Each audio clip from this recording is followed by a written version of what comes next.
Good morning students.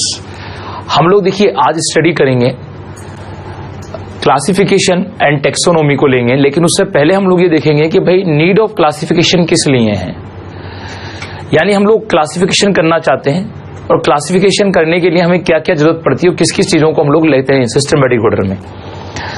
तो सबसे पहले हम लोग एक सिंपल सी बात करेंगे कि हमसे पूछा जाता है कि बायोडायवर्सिटी क्या है। बायोडायवर्सिटी क्या है? तो हम बायोडायवर्सिटी का मतलब समझते हैं कि बायोडायवर्सिटी सिंपल सा मीन्स क्या हो जाता है इसका,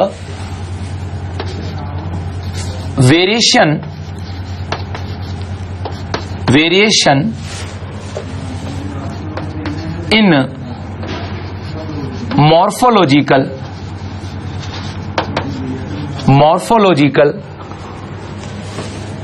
and genetical between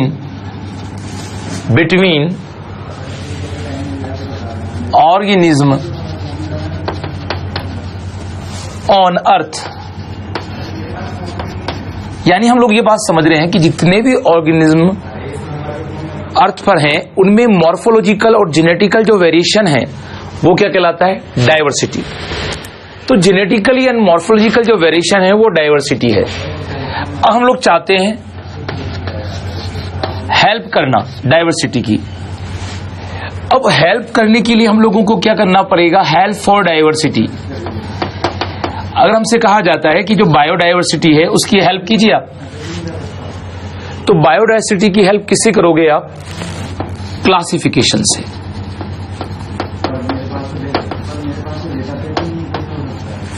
तो बायोडाइवर्सिटी के क्लासिफिकेशन के थ्रू आप हेल्प कर सकते हो।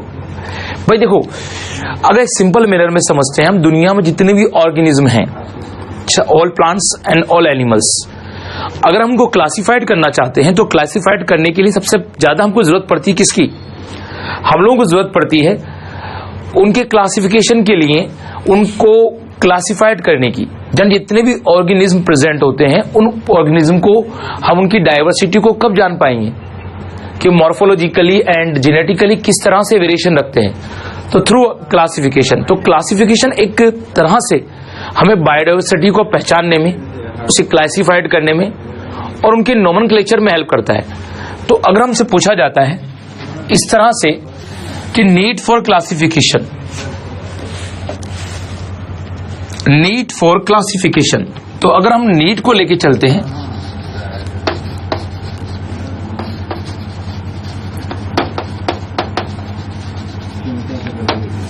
कि जो क्लासिफिकेशन है उसकी नीड किस लिए होती है, तो क्लासिफिकेशन की नीड होती है आइडेंटिफिकेशन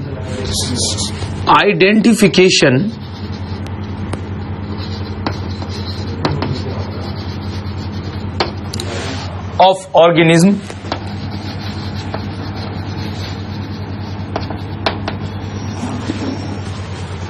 among their diversity।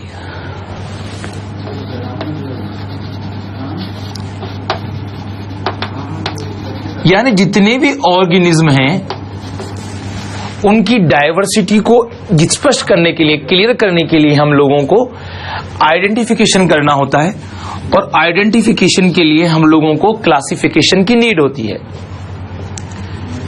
अगली हम बात डील करते हैं, हमें नीड क्यों क्लासिफिकेशन की, हमें नीड है क्लासिफिकेशन की nomenclature of organism among their biodiversity, among their biodiversity। हम लोग बात को समझ रहे हैं कि जितने भी ऑर्गेनिज्म हैं उनकी नोमेनक्लेचर के थ्रू हम उनको पहचानना चाहते हैं, उनके नेम देना चाहते हैं। तो इसके लिए भी हम लोगों को किसकी जरूरत पड़ती है, क्लासिफिकेशन की। तो क्लासिफिकेशन की नीड क्यों है, क्योंकि हम लोग आइडेंटिफिकेशन करना चाहते हैं ऑर्गेनिज्म का जितनी भी डाइवर्सिटी है उसमें से, उनका नोमेनक्लेचर करना चाहते हैं एंड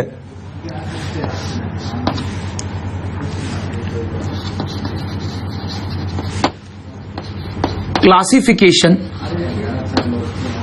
और grouping, classification of grouping of organism, हम लोग चाहते हैं कि जितने भी एनिमल्स होते हैं या प्लांट्स होते हैं यानी ऑर्गेनिज्म होते हैं उनका क्लासिफिकेशन कर दिया जाए या उनका ग्रुपिंग कर दी जाए, अलग अलग ग्रुप में उनको डिवाइड कर दिया जाए। इसके लिए भी हम लोगों को क्या होता है, जितनी भी डाइवर्सिटी है उसके बीच में से, उसके लिए भी हमें क्लासिफिकेशन की नीड होती है। अमंग देयर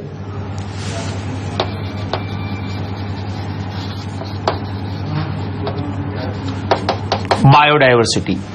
तो हम लोग ये बात समझ रहे हैं कि भाई अगर कभी नीड फॉर क्लासिफिकेशन पूछ लिया जाता है तो आइडेंटिफिकेशन एक बड़ा इंपॉर्टेंट प्रोसेस है जिसके लिए हम जरूरत पड़ती है। एक हम लोग नोमेनक्लेचर का ध्यान रखेंगे और एक हम लोग क्लासिफिकेशन का ध्यान रखेंगे। तो बायोडाइवर्सिटी क्या है, जितने भी अर्थ में ऑर्गेनिज्म हैं उनके बीच में मॉर्फोलॉजिकली एंड जेनेटिकली क्या है, वेरिएशन है। अब ये हैबिचुअल भी होते हैं, ये जेनेटिकल भी होते हैं, ये मॉर्फोलॉजिकल भी होते हैं। लेकिन अगर हम चाहते हैं कि इस बायोडाइवर्सिटी की हेल्प कर दें तो उसके लिए हमें क्लासिफिकेशन करना होगा through identification of organism, through nomenclature and through classification. और एक लास्ट में अगर मैं इन सबको एक साथ ले लेता हूं तो हमें नीड फॉर क्लासिफिकेशन क्यों है, हेल्पिंग फॉर बायोडाइवर्सिटी। यानी अगर हम बायोडाइवर्सिटी की हेल्प करना चाहते हैं तो हम लोगों को क्लासिफिकेशन की नीड होगी। ठीक है, हेल्पिंग फॉर बायोडाइवर्सिटी। तो आइडेंटिफिकेशन, नोमेनक्लेचर, क्लासिफिकेशन और बायोडाइवर्सिटी की हेल्प के लिए हमें किसकी जरूरत पड़ती है, क्लासिफिकेशन की। ओके, अब हम लोगों ने मोटे मोटे तौर पर यह समझा कि दुनिया में, वर्ल्ड में जितने भी लिविंग हैं उन लिविंग में जेनेटिकली एंड मॉर्फोलॉजिकली डिफरेंस है और ये डिफरेंस बायोडाइवर्सिटी के अंदर डीलिंग हो रहा है। इसकी हेल्प करना चाहते हैं, इसलिए हम लोगों ने क्लासिफिकेशन की जो नीड है उसको महसूस किया। अब क्लासिफिकेशन की जो नीड होती है उसके लिए हमें आइडेंटिफिकेशन करना होगा जिससे हम पहचान सकें भाई कौन कौन से कैसे कैसे ऑर्गेनिज्म है अमंग होल बायोडाइवर्सिटी। देन जब हम लोग उनकी आइडेंटिफिकेशन कर लेंगे तो हमें नोमेनक्लेचर करना होगा।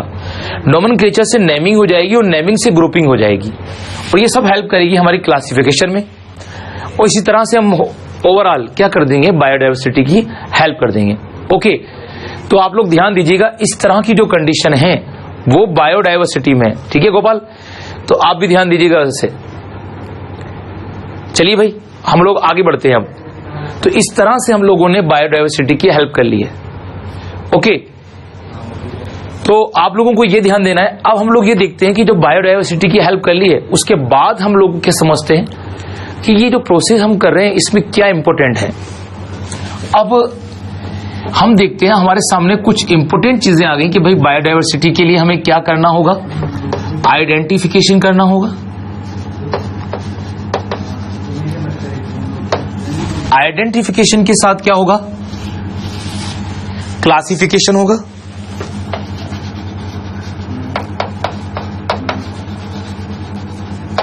क्लासिफिकेशन के साथ क्या होगा, नोमेनक्लेचर होगा। नोमेनक्लेचर होगा। ओके, तो हम लोग तीनों ही चीजों को डील करेंगे।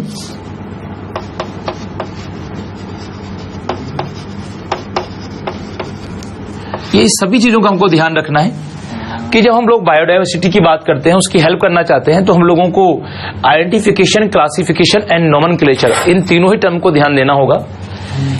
आइडेंटिफिकेशन जनरली होता है भाई, आइडेंटिफिकेशन का जनरल मीन्स क्या है, आप जो ऑर्गेनिज्म है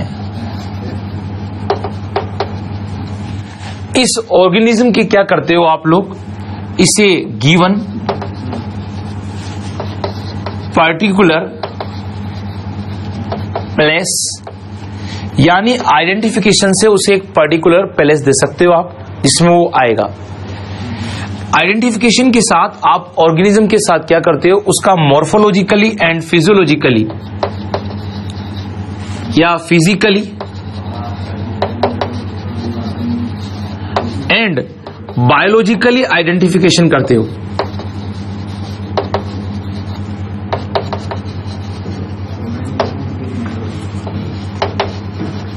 तो कभी ध्यान दीजिएगा, पूछ लिया जाता है आप लोगों से कि आइडेंटिफिकेशन में क्या किया जाता है। ऑर्गेनिज्म को अपन पर्टिकुलरली प्लेस दे देते हैं, उसे फिजियोलॉजिकली और बायोलॉजिकली आइडेंटिफाई कर लिया जाता है। ओके, ये आइडेंटिफिकेशन की मेन टर्म्स होती हैं। अब आइडेंटिफिकेशन से नॉर्मली क्या हो जाता है, आइडेंटिफिकेशन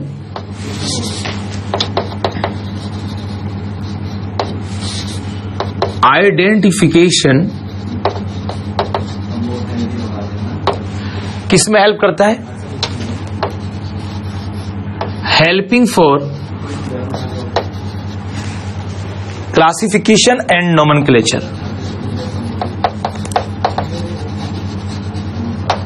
क्लासिफिकेशन एंड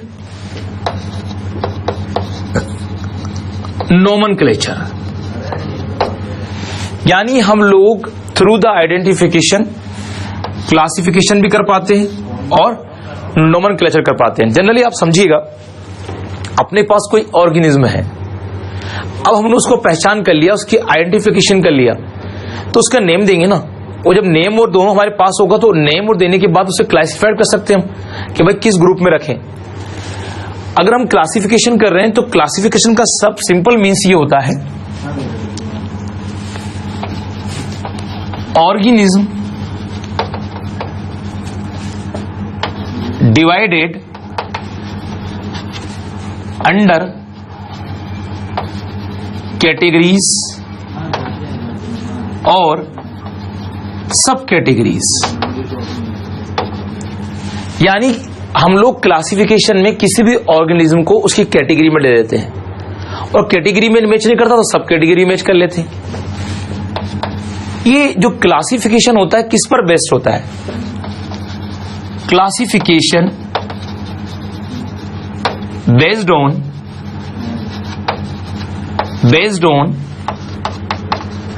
सिमिलर और डिसिमिलर, सिमिलर और डिसिमिलर कैरेक्टरिस्टिक्स ऑफ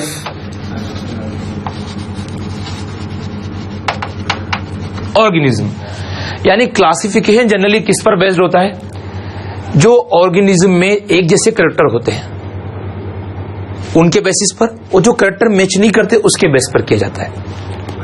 तो ध्यान रखना, अब क्लासिफिकेशन को किसकी नीड होती है, क्लासिफिकेशन जनरली गिवन या receiving help for identification and nomenclature.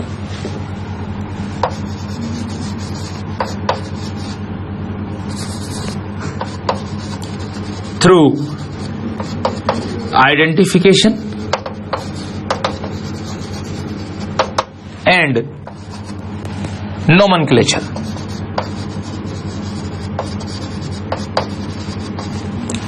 यानी हम कह सकते हैं कि जो क्लासिफिकेशन है वो किससे हेल्प लेता है, आइडेंटिफिकेशन से भी और नोमेनक्लेचर से भी। आप भी सिंपल समझते हो कि जिस भी ऑर्गेनिज्म का हम नेम देते हैं तो उसको पहचान लेते हैं, उसके बाद उसे क्लासिफाइड करना आसान है, उसके बाद उसे क्लासिफाइड करना आसान। लेकिन फिर भी इनका पर्टिकुलरली जो प्रोसेस है वो इस तरह से होता है, पहले आइडेंटिफिकेशन किया जाता है,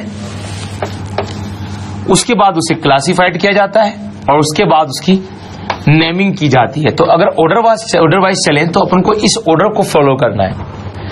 ध्यान रखिएगा, टैक्सोनॉमी या सिस्टमैटिक्स में हम इस ऑर्डर को फॉलो करते ही आगे बढ़ते हैं। पहले हम लोग क्लासिफिकेशन करते हैं, आइडेंटिफिकेशन करते हैं, देन हम क्लासिफिकेशन करते हैं, फिर नोमेनक्लेचर करते हैं। अब जो नोमेनक्लेचर होता है वो सिंपल सा क्या है, गिवन नेम डिफरेंट एक्सॉन और ऑर्गेनिज्म।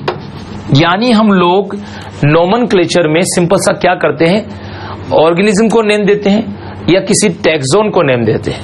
यह हमारा मेन इसमें एक एम होता है। नेक्स्ट कंडीशन पे हम ध्यान दें तो नोमेनक्लेचर में और क्या किया जाता है। नोमेनक्लेचर में और सिंपल सी अगर हम बात करते हैं तो नोमेनक्लेचर के अंदर हम लोग नॉर्मली क्या करते हैं, गिवन टू टाइप नेम, यहां हम लोग दो तरह के नेम देंगे। एक तो होगा कॉमन नेम, जैसे आपके घर के होते हैं चिंटू, बिंटू, चिंकी, पिंकी, रिंकी, ऐसे नॉर्मली आप लोग नेम देते हो घर पर। ऐसे हम लोग क्या करेंगे कि जब नोमेनक्लेचर करेंगे तो नोमेनक्लेचर में हम नॉर्मल कॉमन नेम देंगे जो ऑर्गेनिज्म के नॉर्मली होते हैं, है ना। तो अपन लोग ध्यान रखेंगे कि यहां पर नॉर्मली अपन कॉमन नेम देते हैं। अब कॉमन नेम तो कई सारे होते हैं, इसको हम जनरली डील करते हैं। जैसे बाथ स्पंज यूज करते हैं हम लोग स्पॉन्जिला में, यू स्पंजिया को हम लोग बोलते हैं नॉर्मली। जैसे हमारे पास होता है मान लीजिए ईस्ट, उसको अपन बोलते हैं नॉर्मल लैंग्वेज में कि शुगर फंजाई होता है। तो ऐसे कई कॉमन नेम हम लोग यूज कर लेते हैं, उसी को हम लोग ध्यान रखेंगे, ठीक है। और कॉमन नेम के बाद हम लोग क्या करेंगे, बायोलॉजिकल नेम देंगे।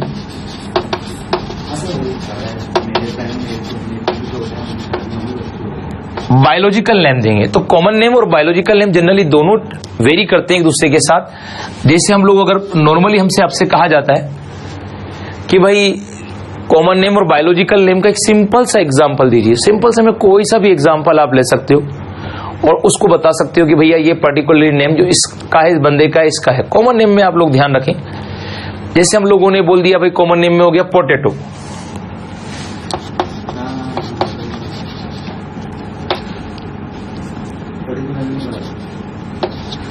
लेकिन हमने बायोलॉजिकल नेम कौन सा दिया,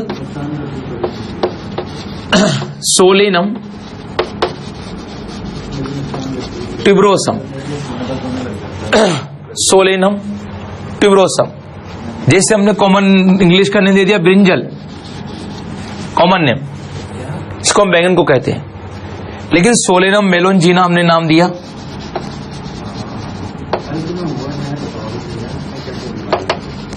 सोलेनम मेलोंजिना नाम किसका हो गया, बायोलॉजिकल नेम हो गया।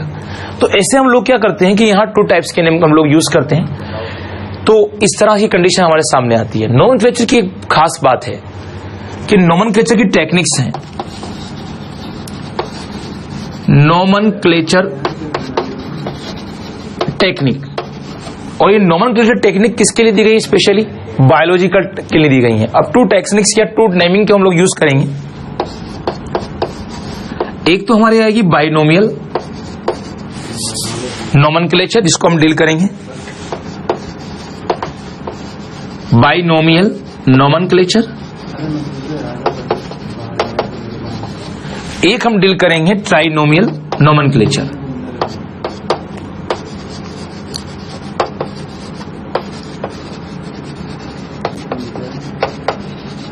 Trinomial nomenclature. तो अपन लोगों को यह ध्यान रखना है कि नोमेनक्लेचर टेक्निक्स हमारे पास दो हैं, एक तो बाइनोमियल है और एक ट्राइनोमियल है।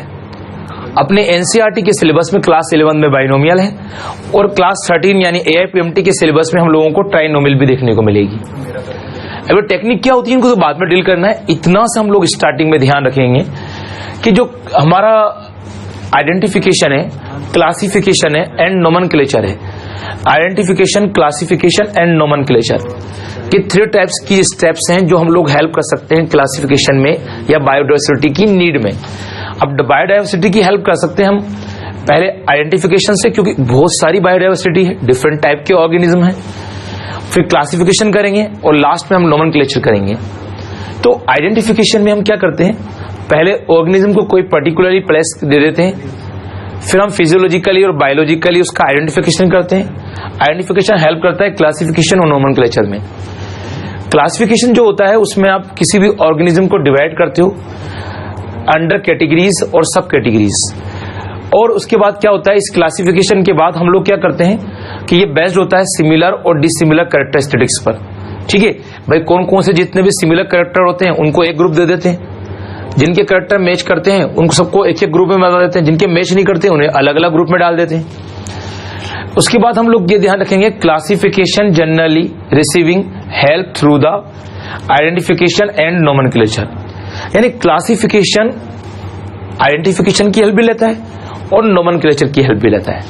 सबसे लास्ट बात हम जानते हैं कि भाई जब हम किसी भी ऑर्गेनिज्म को नेम देते हैं या उसके टैक्सोन को नेम देते हैं तो वो नोमेनक्लेचर होता है। ये हम कॉमन नेम और बायोलॉजिकल नेम यूज करते हैं। कॉमन नेम पोटैटो आलू वगैरह हो गया, और बायोलॉजिकल नेम तो आप सोलेनम मेलोंजिना ट्यूबरसम लिखते ही हो। तो कॉमन नेम तो नॉर्मली जो अपन जानते हैं वैसे ही, ब्रिंजल जो अपना कॉमन नेम है, और बायोलॉजिकल नेम आप देख ही रहे हो, सोलेनम मेलोंजिना। नोमेनक्लेचर के लिए हमारे पास 2 डिफरेंट टाइप्स की नोमेनक्लेचर टेक्निक्स हैं, बाइनोमियल जिसको हम आगे पढ़ेंगे एंड ट्राइनोमियल। ओके, तो इसको राइट डाउन कर लीजिए आप, फिर हम लोग आगे बढ़ते हैं। ओके ओके स्टूडेंट्स, तो हम लोग क्या करते हैं कि भाई ये बात समझते हैं कि हम लोगों ने समझ लिया कि identification, nomenclature and classification maximum condition में जो हमारे टैक्सोनॉमी उस पे काम आता है। अब हम लोग डील करेंगे न्यू टॉपिक को, और न्यू टॉपिक में हम लोग स्पेशली पढ़ेंगे कि भाई नोमेनक्लेचर, क्लासिफिकेशन और आइडेंटिफिकेशन से हमें किस में हेल्प मिलती है। ओके, तो अब हम लोग न्यू टॉपिक को ले रहे हैं जिसमें हम लोग स्पेशली डील करने वाले हैं 2 इंपोर्टेंट टर्म्स को। स्पेशली हम ध्यान देंगे कि हम लोगों के सामने ये एक टर्म आएगी टैक्सोनॉमी। देखिए जो पुराना कोर्स होता था उसमें बहुत लंबे चल जाते थे हम टैक्सोनॉमी में, हम इतना नहीं करेंगे, हम टैक्सोनॉमी को समझेंगे, उसकी बातें उसको स्पेशली लेंगे। इसके साथ हम लोग देखेंगे कि ये सिस्टमैटिक से ये क्या है, सिस्टमैटिक्स क्या है और टैक्सोनॉमी क्या है। देखो भाई सिस्टमैटिक्स और टैक्सोनॉमी में तो कुछ स्पेशल डिफरेंस देखने को मिलेंगे अपन लोगों को, जिनको अपन डील करेंगे, और वो डिफरेंस क्या है उन्हीं को डील करने वाले हैं। देखिए जो टैक्सोनॉमी है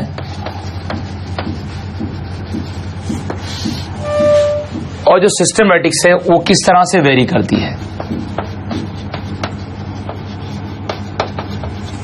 पहली बात तो ये समझ ले हम लोग कौन बड़ा कौन छोटा। टैक्सोनॉमी और सिस्टमैटिक्स दोनों में ही क्लासिफिकेशन होगा, लेकिन सिस्टमैटिक्स क्या है टैक्सोनॉमी के कंपैरिजन में छोटी होती है। तो ये स्मॉल टैक्सोनॉमिकल पार्ट है, ध्यान रखिएगा। लेकिन इसमें क्या होती है, होल टैक्सोनॉमी कवर हो जाती है, होल टैक्सोनॉमी कवर। लेकिन यहां क्या होता है, स्मॉल पार्ट ऑफ टैक्सोनॉमी है ये, यानी सिंपल से हम कह सकते हैं कि टैक्सोनॉमी का स्मॉल पार्ट होता है। तो स्मॉल टैक्सोनॉमिकल पार्ट होता है कौन, सिस्टमैटिक्स। हम लोग ये बात को समझें कि ये एग्जाम में आने लायक क्वेश्चन है जो अक्सर AIPMT में पूछा भी गया है। कौन सा, कि जो सिस्टमैटिक्स है एक वर्ड से बनी है सिस्टेमा, जो जनरली लैटिन वर्ड है, और इसका सिंपल मतलब होता है सिस्टमैटिक अरेंजमेंट ऑफ ऑर्गेनिज्म। इसका सिंपल मीन्स क्या होता है इंग्लिश में, सिस्टमैटिक अरेंजमेंट ऑफ ऑर्गेनिज्म। यानी जब ऑर्गेनिज्म का आप सिस्टमैटिक अरेंजमेंट करते हो तो वो किस में आ जाता है, सिस्टमैटिक्स में आ जाता है। ये क्वेश्चन कई बार पूछ लिया जाता है कि जो सिस्टेमा है वो कौन सा वर्ड है। तो आप लोग ध्यान रखोगे सिस्टेमा एक लैटिन वर्ड है और इसका सिंपल मीन्स होता है सिस्टमैटिक अरेंजमेंट ऑफ ऑर्गेनिज्म। यानी हम लोग क्या करते हैं सिस्टमैटिक्स में, किसी भी ऑर्गेनिज्म को एक सिस्टमैटिक अरेंजमेंट दे देते हैं कि भाई वो इस प्लेस पे आएगा, इस प्लेस पे आएगा, किस कैटेगरी में आएगा, किस सब कैटेगरीज में आएगा। तो उस तरह से ये जो बात होती है वो सिस्टमैटिक्स के अंदर की जाती है। अब हम लोग ये बात को भी समझते हैं कि जब हम टैक्सोनॉमी को डील कर रहे हैं तो टैक्सोनॉमी में हम लोग समझ रहे हैं कि हम क्या कर रहे हैं, लेकिन जब टैक्सोनॉमी में हम यूज करते हैं तो टैक्सोनॉमी में हम लोग किसी भी ऑर्गेनिज्म का आइडेंटिफिकेशन करते हैं, यानी टैक्सोनॉमी बायोलॉजी की ब्रांच है जहां आइडेंटिफिकेशन होता है, क्लासिफिकेशन होता है और नोमेनक्लेचर होता है। ओके, और नोमेनक्लेचर होता है। तो ये सब चीजें जो किसी ऑर्गेनिज्म के साथ होती हैं, आइडेंटिफिकेशन, नोमेनक्लेचर एंड क्लासिफिकेशन, वो टैक्सोनॉमी में होती है। अब सिस्टमैटिक्स में क्या है? सिस्टमैटिक्स में टैक्सोनॉमी की तरह आइडेंटिफिकेशन होता है, आइडेंटिफिकेशन होता है, नोमेनक्लेचर भी होता है साहब, नोमेनक्लेचर होता है, क्लासिफिकेशन होता है, बिल्कुल क्लासिफिकेशन होता है। लेकिन इसके साथ एक चीज और हो जाती है जो यहां नहीं है। क्या होता है? डिस्क्रिप्शन।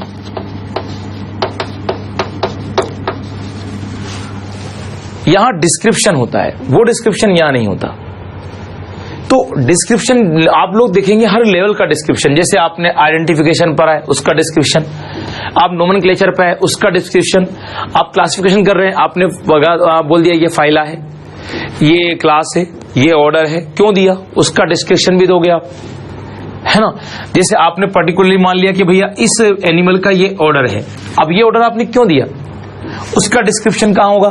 सिस्टमैटिक्स में, वो टैक्सोनॉमी में नहीं दिया जाएगा। तो आप लोग ध्यान रखना, अगर हम लोग अदर बात को करते हैं तो एक सिंपल सी बात हमारे समझ में आती है कि जो सिस्टमैटिक्स बेस्ड होती है, बेस्ड ऑन रूल्स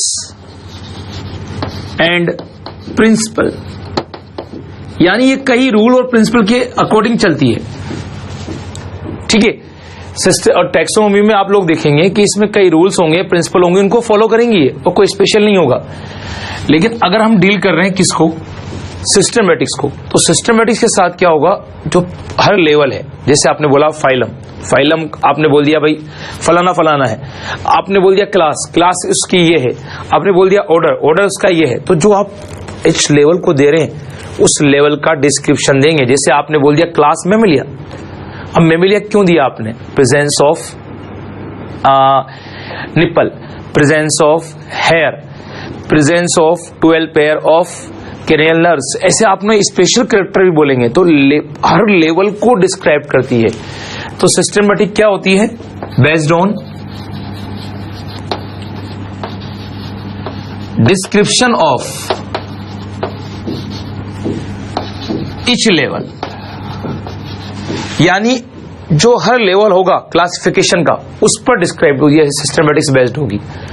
तो आप लोग ध्यान रखना कि सिस्टमैटिक्स और टैक्सोनॉमी में बेसिक डिफरेंस तो यही है जो हम लोगों को ध्यान रखना है, ठीक है।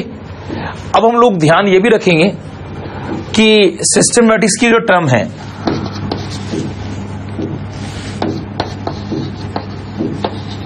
टर्म सिस्टमैटिक्स फर्स्ट गिवन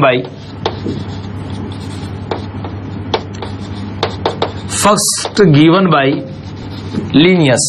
तो ये ध्यान रखना कि लीनियस वे साइंटिस्ट थे जिन्होंने क्या किया, जो टर्म है कौन सी? सिस्टमैटिक, इसको दिया,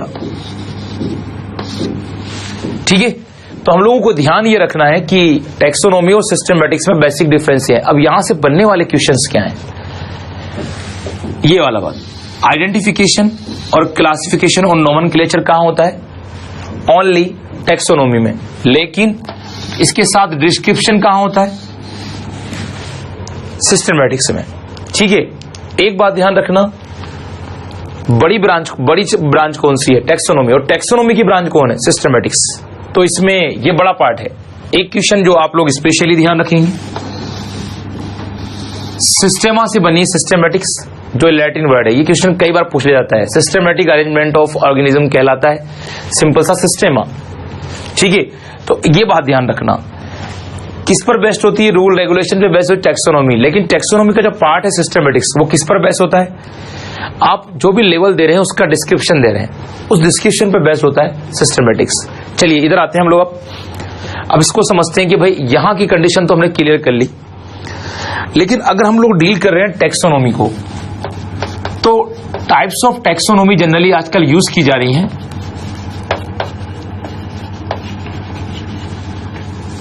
टाइप्स ऑफ टैक्सोनॉमी हम डील करेंगे, टाइप्स ऑफ टैक्सोनॉमी। दिख रहा है स्टूडेंट आपको ये? ओके, तो टाइप्स ऑफ टैक्सोनॉमी हम डील कर रहे हैं।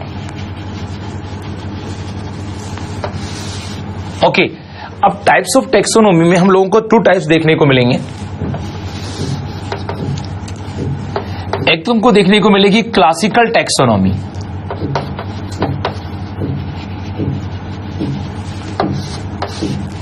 क्लासिकल टैक्सोनॉमी, और एक हमको देखने को मिलेगी मॉडर्न टैक्सोनॉमी।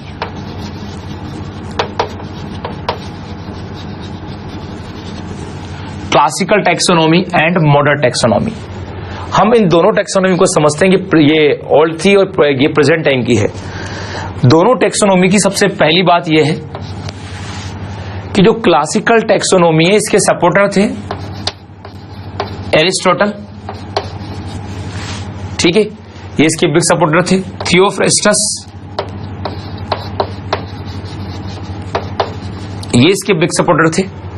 लेकिन मॉडर्न टैक्सोनॉमी को जो बिग सपोर्टर थे वो जूलियन हक्सले थे। जूलियन हक्सले, इन्होंने काफी काम किया इस पर। फिर भी कभी अगर क्वेश्चन बन जाता है father of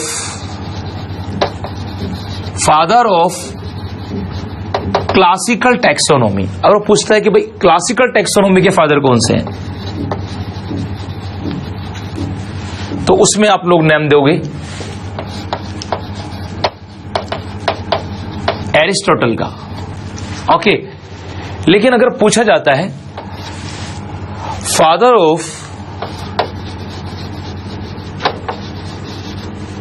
modern taxonomy,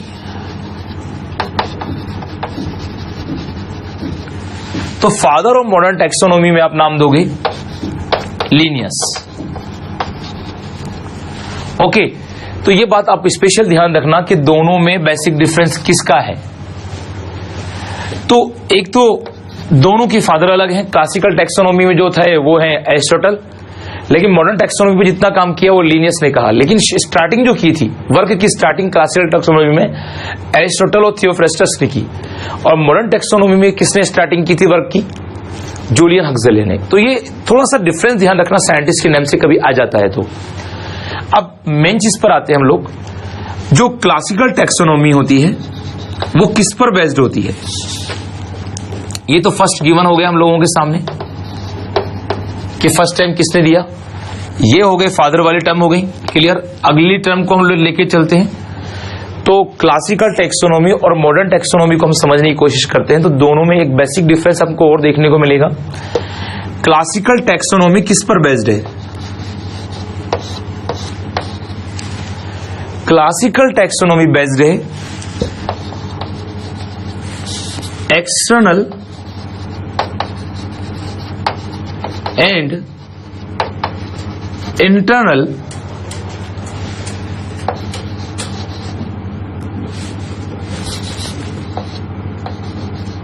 cellular structure या स्ट्रक्चर यानी जो भी ऑर्गेनिज्म होगा उसकी सेलुलर और एक्सटर्नल दोनों स्टडी करेंगे आप, इंटरनल। ओके, किसमें? क्लासिकल टैक्सोनॉमी में। ओके स्टूडेंट्स, अब देखो अब यहां आप लोग एक्सटर्नल इंटरनल स्ट्रक्चर को ले लिए, ठीक है। उसी के साथ हम लोग इवोल्यूशनरी स्टडी करेंगे, इवोल्यूशनरी स्टडी करेंगे, ठीक है। तो उसी के साथ हम मॉर्फोलॉजिकल स्टडी करेंगे। लेकिन देखिए यहां क्या होगी, ओनली अगर हम मॉडर्न टैक्सोनॉमी और इसको ट्रीट कर रहे हैं तो एक मिनट रुकिए, इसको हम लोग एक बात समझ लेते हैं। मॉडर्न टैक्सोनॉमी में ओनली इतनी स्टडी नहीं होगी, ओनली मॉर्फोलॉजिकल स्टडी होगी। ये मॉर्फोलॉजिकल स्टडी पर बेस्ड है, लेकिन ये मॉर्फोलॉजिकल के साथ अनाटॉमिकल स्टडी पर भी बेस्ड है। ठीक है, मॉर्फोलॉजी के साथ अनाटॉमिकल स्टडी पर भी बेस्ड है। दोनों में बेसिक डिफरेंस ये है। जैसे आपने यहां पर स्टडी कर ली रूट की, स्टेम की, लीफ की,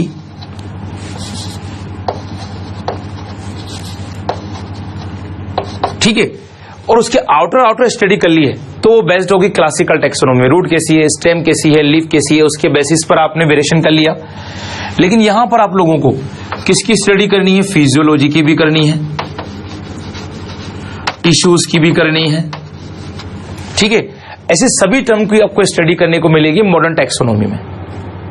ठीक है, तो मॉडर्न टेक्सोनॉमी थोड़ी डीप जाएगी और डीप जाने पर हम लोग अदर को भी स्टडी कर लेंगे। तो दोनों में बेसिक डिफरेंस आपके सामने आ रहा है कि भाई दोनों टेक्सोनॉमी किस तरह से आगे बढ़ती है। आगे हम बढ़ें तो हम लोगों को समझ में यह आएगा कि जनरली अगर आप लोग स्टडी कर रहे हो, स्टडी पैटर्न जो है वो कैसा है? Types of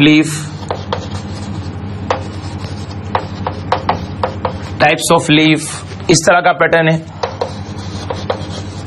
types of root, तो ऐसे आप जो स्टडी कर रहे हो वो किस पर हो रही है? क्लासिकल टेक्सोनॉमी में हो रही है। लेकिन जब आप मॉडर्न टेक्सोनॉमी में आते हो तो यहां कुछ नई टर्म्स आती हैं।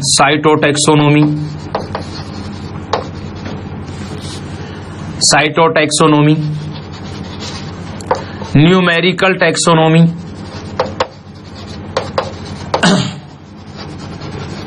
ऐसी कई टर्म को हम लोग यूज करते हैं। तो क्योंकि यहां पर स्टडी ज्यादा बेस्ड होती है तो साइटोटैक्सोनॉमी, न्यूमेरिकल टैक्सोनॉमी, ऐसी कई टर्म यूज होती हैं। कहां पर? मॉडर्न टैक्सोनॉमी में। तो मॉडर्न टैक्सोनॉमी में ध्यान रखना, इंटरनल स्ट्रक्चर को स्पेशल ध्यान दिया जाता है, यहां मॉर्फोलॉजिकली को दिया जाता है। एक लास्ट बात हम करते हैं, यहां जनरली अगर क्लासिकल टैक्सोनॉमी को चलते हो तो स्पीशीज की स्टडी की जाती है। किसकी? Species study. लेकिन अगर हम मॉडर्न टैक्सोनॉमी में आ रहे हैं तो हम स्पीशीज की स्टडी करेंगे, सब स्पीशीज की स्टडी करेंगे, रेस की स्टडी करेंगे, जो जनरली हम लोग डील नहीं करते हैं, रेस की स्टडी करेंगे, और सब कैटेगरी की स्टडी करेंगे। तो डीप स्टडी कहां होगी? मॉडर्न टैक्सोनॉमी में। लेकिन जो क्लासिकल टैक्सोनॉमी होगी वो किस पर बेस्ड होगी? ओनली स्पीशीज की स्टडी में। लेकिन जो मॉडर्न टैक्सोनॉमी होगी उसमें स्पीशीज, सब स्पीशीज, रेस, ट्राइब, इन सब की स्टडी होंगी। तो आप लोग देख रहे हैं क्लासिकल टैक्सोनॉमी और मॉडर्न टैक्सोनॉमी में बेसिक डिफरेंस क्या है? एरिस्टोटल और थियोफ्रास्टस ने इस पर फर्स्ट गिवन किया, उसको किया मॉडर्न टैक्सोनॉमी में किसको किया? जूलियन हक्सले ने। फादर ऑफ कौन है क्लासिकल के? एरिस्टोटल। मॉडर्न के कौन है? लिनियस। किस पर बेस्ड है? ओनली मॉर्फोलॉजिकल स्टडी पर। यह मॉर्फोलॉजी के साथ अनाटोमिकल स्टडी पर बेस्ड है। स्टडी पैटर्न क्या है? टाइप्स ऑफ लीफ पढ़ ली हमने, टाइप्स ऑफ रूट पढ़ ली, टाइप्स ऑफ स्टेम पढ़ लिया। लेकिन यहां क्या होगा? साइटोटैक्सोनॉमी पढ़ रहे हैं, साइटोजेनेटिक्स पढ़ रहे हैं, न्यूमेरिकल टैक्सोनॉमी पढ़ रहे हैं, जेनेटिक्स की स्टडी कर रहे हैं, इवोल्यूशनरी स्टडी कर रहे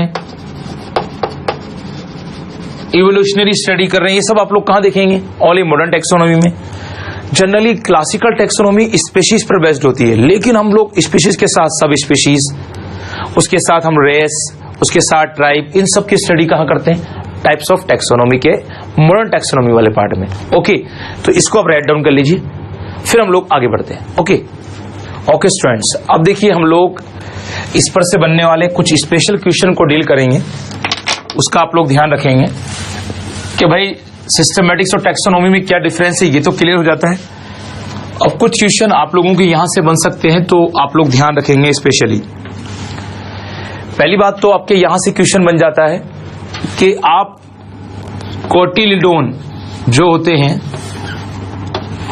कोटिलिडोन के नंबर की स्टडी कर रहे हैं कि किसी प्लांट में कोटिलिडोन का नंबर्स कितना है। तो इसे आप क्लासिकल टैक्सोनॉमी में लेंगे या मॉडर्न टैक्सोनॉमी में लेंगे? देखिए, क्लासिकल टैक्सोनॉमी और मॉडर्न टैक्सोनॉमी में दोनों में एक स्पेशलिटी है, दोनों में सिमिलरिटी है कि मॉर्फोलॉजिकल स्टडी तो की जाती है, लेकिन अनाटोमिकल स्टडी किस में करते हैं हम लोग?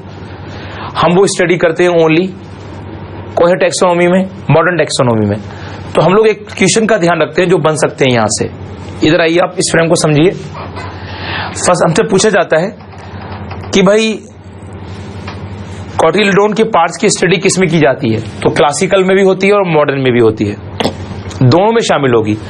लेकिन बाय द वे मान लीजिए कि आप जाइलम की स्टडी कर रहे हैं, किसकी? जाइलम की।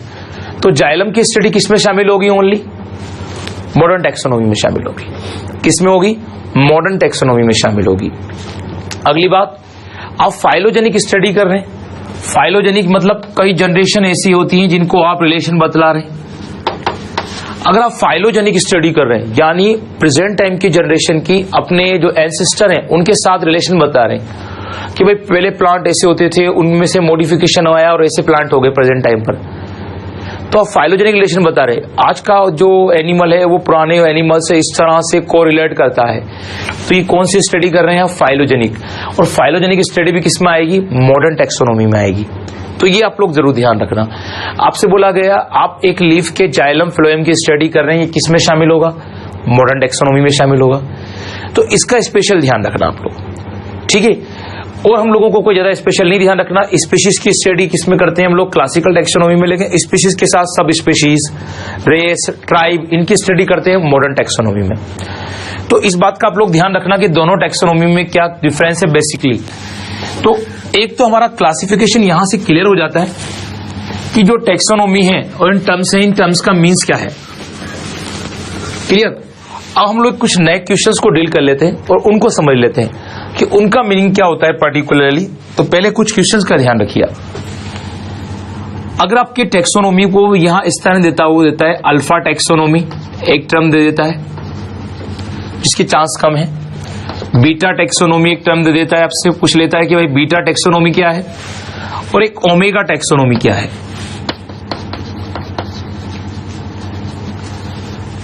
ठीक है, अल्फा टैक्सोनॉमी को हम लोग क्लासिकल टैक्सोनॉमी भी कह सकते हैं और बीटा को हम लोग मॉडर्न टैक्सोनॉमी भी कह सकते हैं। ओके, अब मुद्दे की बात यह है कि अल्फा टैक्सोनॉमी में ओनली मॉर्फोलॉजिकल स्टडी की जाती है, ओनली मॉर्फोलॉजिकल, यानी पूरा क्लासिफिकेशन किस पर बेस्ड होगा? मॉर्फोलॉजिकल स्टडी पर। लेकिन अगर आप बीटा टैक्सोनॉमी में जाते हैं तो मॉर्फोलॉजिकल तो होगी सही, मॉर्फोलॉजिकल स्टडी तो होगी सही, लेकिन साथ ही साथ अनाटॉमिकल स्टडी भी होगी। यानी आप इंटरनल स्टडी भी करेंगे, टिश्यूज पर आएंगे, ऑर्गन को देखेंगे, तो अनाटॉमिकल स्टडी भी होगी। लेकिन जब आप ओमेगा टैक्सोनॉमी की बोलते हैं तो डिस्क्रिप्टिव स्टडी है, यानी आप डिस्क्रिप्टिव क्लासिफिकेशन करना चाहते हैं basis of morphology and bases of anatomy.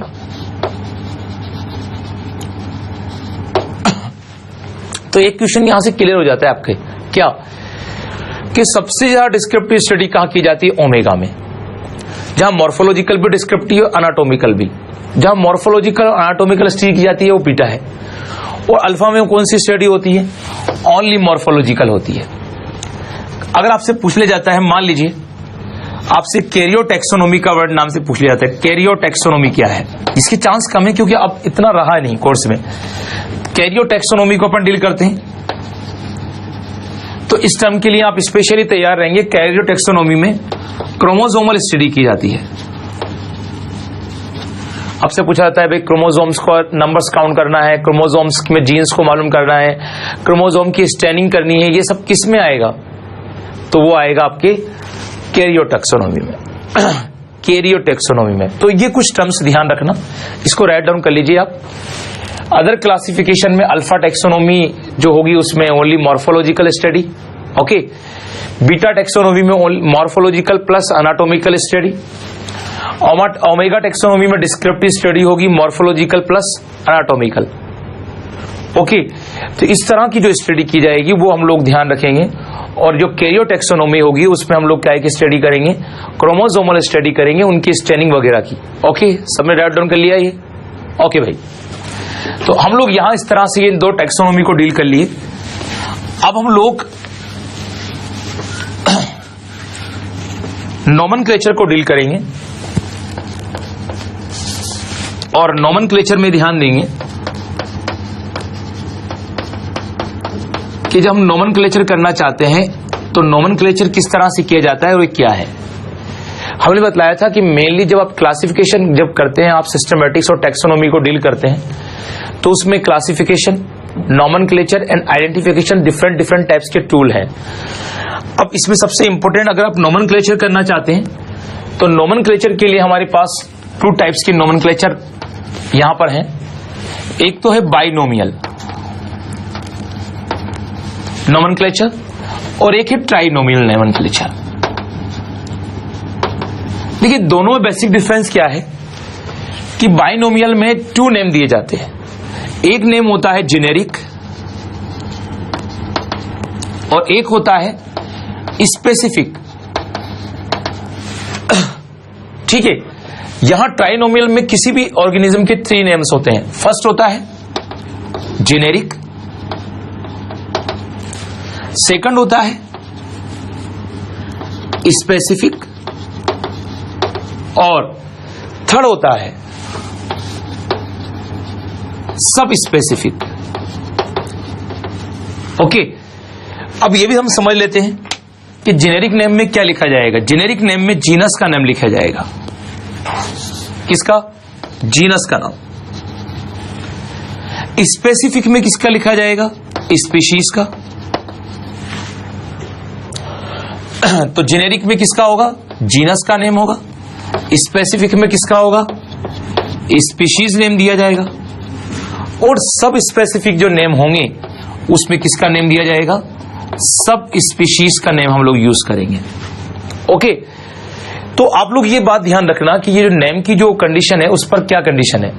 हमारा जो 11 का सिलेबस है उसमें ओनली बाइनोमियल है, लेकिन AIPMT के सिलेबस में ट्राइनोमियल भी है। ठीक है, जैसे मैं एक सिंपल सा नेम देता हूं आपके सामने, कार्वस स्प्लेंडस। कार्वस स्प्लेंडेंस बोलता हूं, तो कार्वस स्प्लेंडेंस क्या हुआ? कौवे का नेम है, क्रो का। ये इसका जीनस है और ये इसकी स्पीशीज है। लेकिन अगर मैं यूं लिखता हूं कार्वस स्प्लेंडेंस, फिर मैं आगे लगा देता हूं स्प्लेंडेंस, तो कार्वस स्प्लेंडेंस स्प्लेंडेंस 2 बार लिखा गया है। हकलाया नहीं हम लोग लिखने में भी। हम लोग यहां पर यह ध्यान दे रहे हैं कि इस कार्वस जीनस को दर्शा रहा है, शो कर रहा है, स्प्लेंडस स्पीशीज को शो कर रही है, और अगली बार फिर स्प्लेंडस दिया जा रहा है, वो सब स्पीशीज को शो कर रहा है। ठीक है, तो आप लोग ये ध्यान रखना कि 3 नेम से लेकर हम ट्राइनोमल बनाते हैं।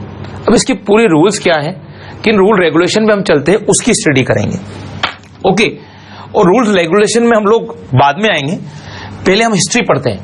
इधर आइए आप लोग, इधर ध्यान दीजिए। अब अगर हम लोग बाइनोमियल को लेके चल रहे हैं, नोमेनक्लेचर को, तो बाइनोमियल नोमेनक्लेचर में हम लोग क्या ध्यान रखेंगे?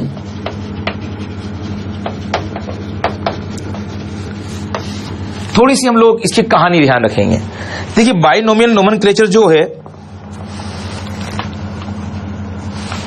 उसकी स्टार्टिंग की एक साइंटिस्ट है गॉस्पर्ड बोहिन, लेकिन आपको ये ध्यान नहीं भी रहेगा तब भी चल जाएगा। गॉस्पर्ड बोहिन, इन्होंने इसकी स्टार्टिंग की थी और इनके पास एक बुक थी, इसका नेम था पाइनेक्स थिएटर बॉटनी का। इनकी एक बुक थी पाइनेक्स थिएटर बॉटनी का, पाइनेक्स थिएटर बॉटनी का। इस बुक्स के थ्रू इन्होंने सारा स्टार्टिंग किया और ये बतलाया कि भाई किस तरह से कोई भी बाइनोमियल नोमेनक्लेचर दिया जाएगा। इसकी हिस्ट्री थी साहब। अब इसकी हिस्ट्री का यूज करते करते फिर हम लोग आगे बढ़े और आगे क्या हुआ कि हम लोगों के सामने बाइनोमियल नोमेनक्लेचर में एक साइंटिस्ट और इंक्लूड हो गए, केरोलस लीनियस। अब केरोलस लीनियस जब इंक्लूड हो गए तो इन्होंने भी अपनी स्टार्टिंग करी और बाइनोमियल नोमेनक्लेचर को आगे बढ़ाया।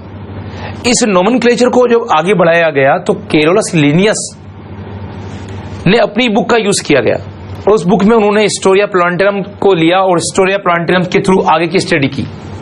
ठीक है, लेकिन आप लोग जनरली ध्यान रखना कि जो कैरोलस लिनियस थे वो जनरली अगर नेम आ जाता है कि भाई बायनोमियल नोमेनक्लेचर किसने दिया, तो उसमें गिवन साइंटिस्ट का नेम आप लोग लिखोगे।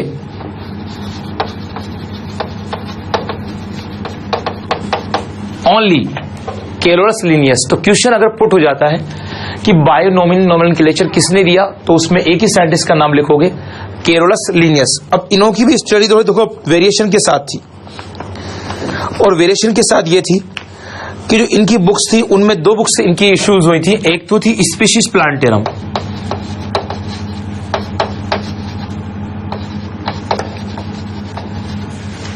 स्पीशीज प्लांटेरम जो बुक थी वो 1753 में आई थी, 1753 में। और इस स्पीशीज प्लांटेरम से ओनली उन्होंने बॉटनिकल नोमेनक्लेचर दिए, बॉटनिकल नोमेनक्लेचर दिए, यानी जितने भी प्लांट के नेम थे वो किसके थ्रू दिए गए, 1753 में रिलीज स्पीशीज प्लांटेरम के थ्रू। लेकिन इसके बाद क्या हुआ कि एक नई बुक्स इन्होंने दी, सिस्टेमा नेचुरी। सिस्टेमा नेचुरी। अब सिस्टेमा नेचुरी इनकी दूसरी बुक थी। देखिए, एक तो स्पीशीज प्लांटेरम होगी जो 1753 में आई, जिसमें बॉटनिकल नोमेनक्लेचर को यूज किया गया। लेकिन स्पीशीज सिस्टेमा नेचुरी जो थी, दूसरी इनकी बुक थी सिस्टेमा नेचुरी। और सिस्टेमा नेचुरी में पर्टिकुलरली ये बुक रिलीज हुई 1758 में, और इसमें स्पेशली यूज किया गया जूलॉजिकल नोमेनक्लेचर।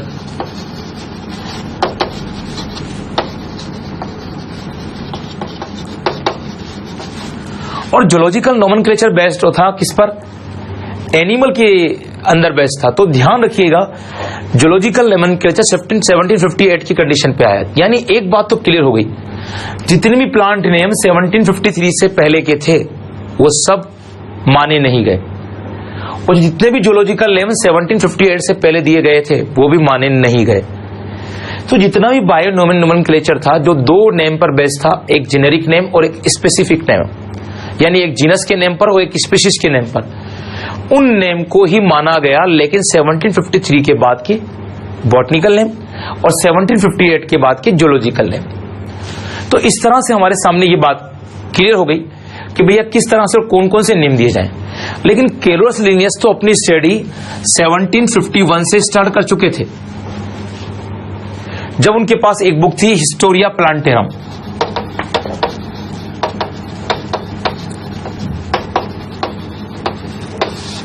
हिस्टोरिया प्लांटेरम के साथ ही 1751 से ही कैरोलस लिनियस की स्टडी चालू हो गई थी बायनोमेनक्लेचर के लिए। ठीक है, स्पीशीज प्लांटेरम पे 1753 में काम किया उन्होंने और बॉटनिकल नोमेनक्लेचर को यूज किया। उसी के साथ उन्होंने सिस्टेमा नेचुरी 1758 में यूज की और इसमें जूलॉजिकल नोमेनक्लेचर को दिया गया। तो आप लोग ये ध्यान रखना कि जितनी भी स्टडी बायनोमेनक्लेचर के साथ है उसमें स्टार्ट गॉस्पेट वही नहीं किया, लेकिन देने वाले साइंटिस्ट का नेम आता है कभी कि बायनोमेनक्लेचर किसने दिया, तो बायनोमियल नोमेनक्लेचर किसने दिया, वो आप लोग ध्यान रखेंगे कैरोलस लिनियस ने दिया। किस बुक के साथ स्टार्ट किया, हिस्टोरिया प्लांटेरम के साथ स्टार्ट किया। स्पीशीज प्लांटेरम 1753 में दी गई, जिसमें किसका बायनोमेनक्लेचर था, ओनली प्लांट्स का।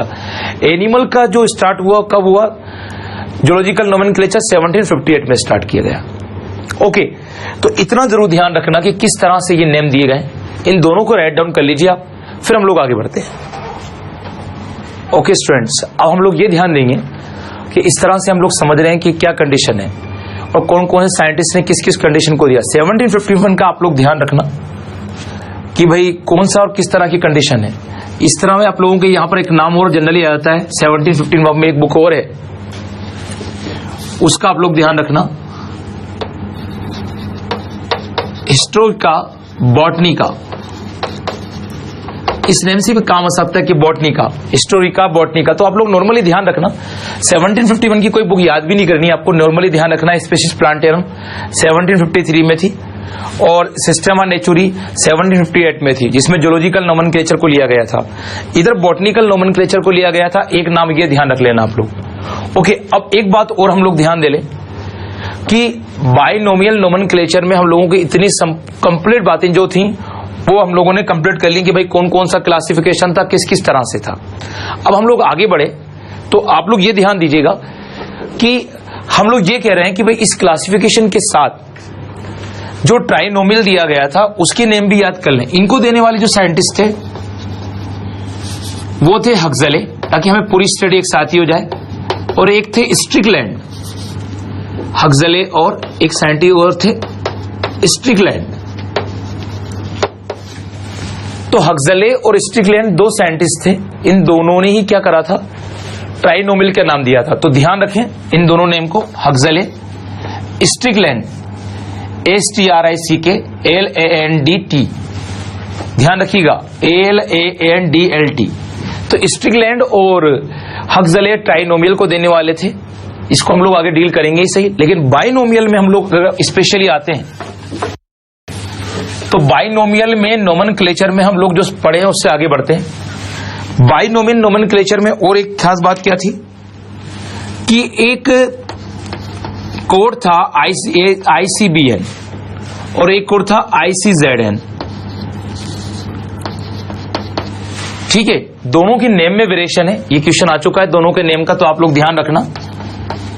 I4 है इंटरनेशनल, इंटरनेशनल। C4 है कॉड ऑफ। B4 है बॉटनिकल। N4 है नोमेनक्लेचर। ये 2007 की जो AIPMT है उसमें पूछा जा चुका है क्वेश्चन कि ICBN की फुल फॉर्म क्या है।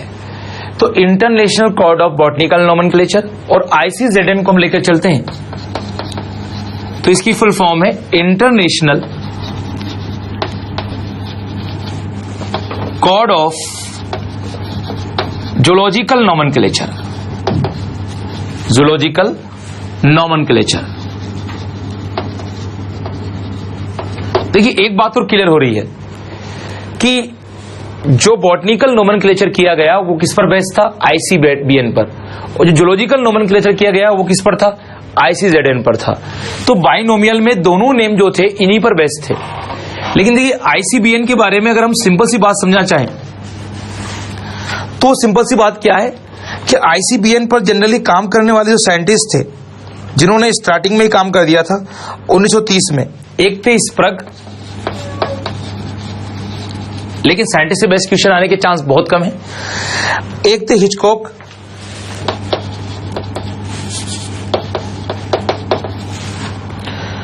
और एक थे ग्रीन। ये तीन साइंटिस्ट ऐसे थे जिन्होंने ICBN पर स्टार्टिंग में ही अपना काम कर लिया था, और ये वर्क था इनका 1930 के आसपास का। लेकिन अभी तक ICBN को जो था वैलिड नहीं माना गया था। सबसे पहले ICBN को 1961 में ही वैलिड माना गया।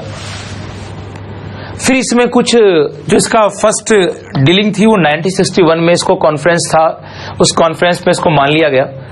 फिर इसमें 1970 में कुछ सुधार चालू हुए, कुछ करेक्शन किए गए, और 1978 में पहुंचते पहुंचते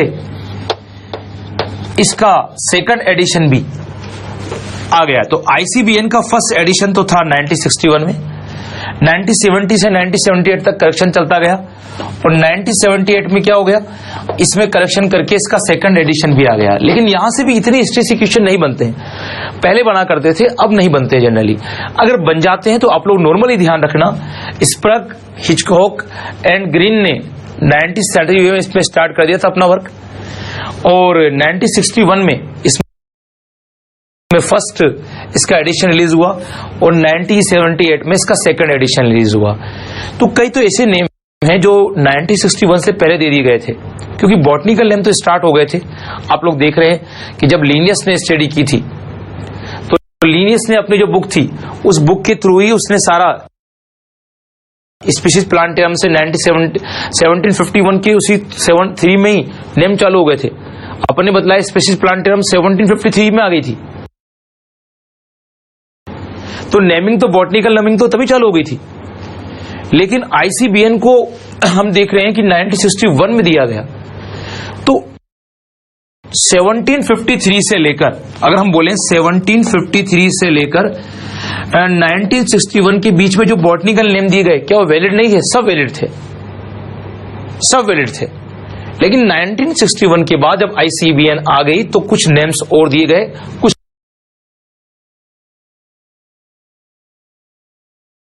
रूल्स लगाए गए, जिसे हम नेक्स्ट क्लास में पढ़ेंगे कि बायनोमियल नोमेनक्लेचर किस तरह से किस रूल्स को फॉलो करता है। ओके, लेकिन ये बात तो सही है कि भैया ये जो आईसीबीएन थी ये 1961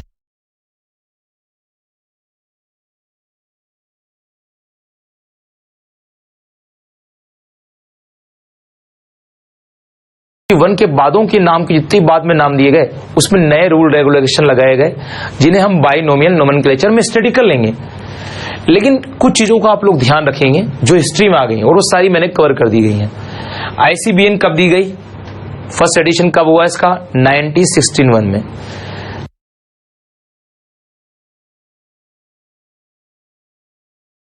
सेकंड एडिशन कब था? 1978 में था। ओके, सेकंड बात जो था, इसको स्टार्ट कब किया गया था? 1930 में। 3 साइंटिस्ट ने, स्प्रग, हिचकॉक और ग्रीन ने। नेक्स्ट हम लोग ये ध्यान रखेंगे कि भाई आईसीबीएन की फुल फॉर्म क्या है? International code of botanical nomenclature. ICZ की फुल फॉर्म क्या है? International code of zoological nomenclature. दोनों ने काइप में हेल्प करी, बॉटनिकल एंड जूलॉजिकल नोमेनक्लेचर में हेल्प करी। अगली बात हम लोग ये ध्यान रखेंगे कि बायनोमियल नोमेनक्लेचर को स्टार्ट किया किसने? हक्सले ने। लेकिन आगे 1751 में किसने बढ़ाया?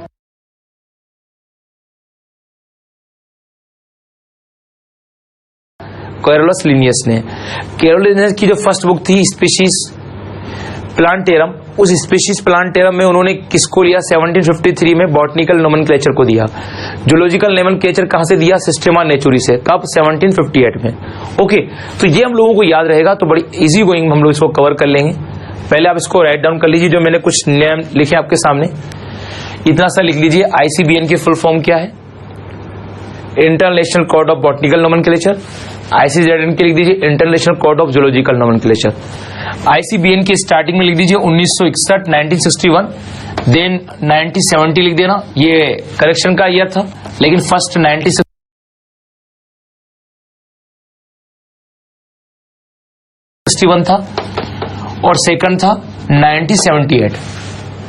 तो 1978 में क्या किया गया जो आपके सामने क्लियर है? सेकंड एडिशन आया आईसीबीएन का। 3 साइंटिस्ट के नाम लिख दीजिए, Sprague, Hitchcock and Green. Sprague, Hitchcock and Green. Okay, ये नेम लिख दीजिए, दैट्स ऑल। इतना आप लोग ध्यान रखेंगे तो हमारा काम कंप्लीट है। अब जब हम नेक्स्ट क्लास में मिलेंगे तो बायनोमियल नोमेनक्लेचर और ट्राइनोमियल नोमेनक्लेचर को डील करेंगे। Okay, good day, good bye. आप इसकी तैयारी कीजिएगा।